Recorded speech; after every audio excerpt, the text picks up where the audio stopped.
historically I was an addict. Today I still recognize that I'm an addict. I've gone from one addiction to another addiction. Historically I used to smoke copious amounts of marijuana, and then when I gave up smoking marijuana, which took me about 6 years to give up, I eventually went on to becoming a workaholic and then of course a foodaholic. And at this point I also recognized that there was a relationship between my anger as well as my addictions, that I would use my addictions as a way of anesthetizing myself. I would use my addictions as a way of stuffing my feelings. And it was very interesting for me because as I was able to come to terms with my addictions, when I talk about come to terms with my addictions, specifically recognizing that I was an addict because I had spent so many years in denial around my addictions. But at the point that I started to come to terms with the recognition that I was an addict, that was the transformative moment for me, in the sense that what I had to do was I had to accept the fact that I was an addict. I had to accept the fact that I needed to do something about it because my addiction was destroying my life. And of course, as I started the process of decontaminating myself from my addiction, I was able to slowly but surely begin to experience my feelings. And as my feelings emerged, I noticed that my way of dealing with my feelings was, instead of picking up a joint, was to actually work that much harder. So there was this transformation from one addiction to another addiction, as I said earlier on. But what's important here is that interface between anger and addiction. And one of the things that I've discovered, not just in relation to my own anger, but the amount of ex-addicts or addicts in recovery who have done a lot of personal development work and personal growth work around their addictions, is that at the point that they start to access feeling, one of the things that they've recognized is how many feelings actually come to the surface, and specifically the anger and shame.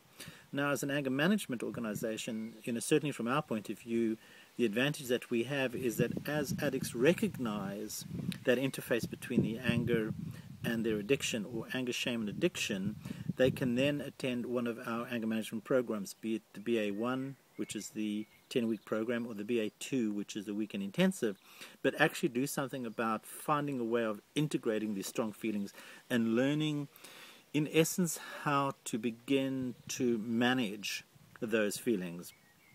I know for a fact that there are many individuals who we work with who recognize that they have an anger addiction. So it might not be an addiction to drugs or alcohol or food or workaholism or any of the other addictions, but there's an addiction to the intensity of anger. So when they replace, in this case an addict, when the addict replaces one addiction for another, often what actually happens is the addiction that they originally had can be replaced by anger as their next addiction. And the individuals that we work with have also recognized this and have discussed this, recognizing one is that as they let go of the one addiction, this full thrust of anger, rage, and fury would come to the surface. And because they were so emotionally numb for so long, they had to find a way of actually working with these feelings, these very, very strong feelings, what I call essentially rogue feelings, feelings that they have no control over.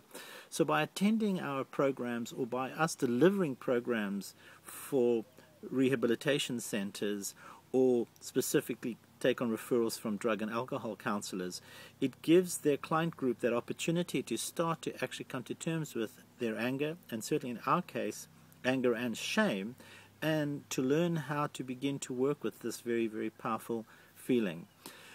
With regards to my own journey, what I also discovered is that underneath the addiction was this profound sense of grief. And I remember as I started to do more of my own personal development work around my anger, the feelings of hurt, of sadness, and certainly of fear became that much more apparent.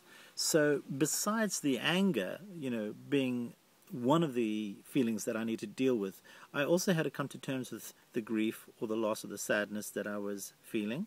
and that I hadn't dealt with. Certainly how much fear I had in my life, and instead of numbing myself, actually learning how to face my fears, which is something I'm still doing, and for me it's certainly work in progress. And of course, if you've read my book called Beating Anger, one of the things that you will probably discover is that historically I was very shame-bound. And there was a transition from integrating the shame, which then transformed or transfused into anger. And then, of course, I had to do my anger work.